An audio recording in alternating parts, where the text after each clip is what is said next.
గోత్రాలలో ఒక గోత్రానికి చెందినవాడు ఆషేరు. ఈ ఆషేరు మరి యాకోబుకు చెందిన మరి మొదటి భార్య లేయా. లేయా యొక్క దాసి జిల్పా, ఆమె యొక్క కుమారుడు ఆషేరు.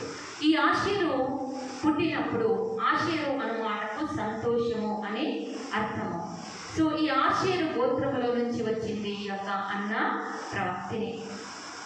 ఈ యొక్క మరి ఈ 12 గోత్రాలు విభజించబడినప్పుడు 10 గోత్రాలు వేరైపోయినాయి. 2 గోత్రాలు వేరైపోయినప్పుడు ఆ యొక్క గోత్రం నుంచి ఎవరు కూడా 10 గోత్రాల నుంచి ఎవరు బయటికి రాలేదు. ఈరోజు యెరూషలేము ఇశ్రాయేలు ప్రాంతంలో 10 గోత్రాలకు చెందిన వారు నివసిస్తున్నారు. దానిలో నుంచి వచ్చిన స్త్రీయే ఆషేరు గోత్రికురాలు అని లూకా రాసిన సువార్తలో మనం గమనిస్తాం. ఈ యొక్క పెనూయేలు అనే మాటకు అర్థము దేవుని యొక్క ముఖం.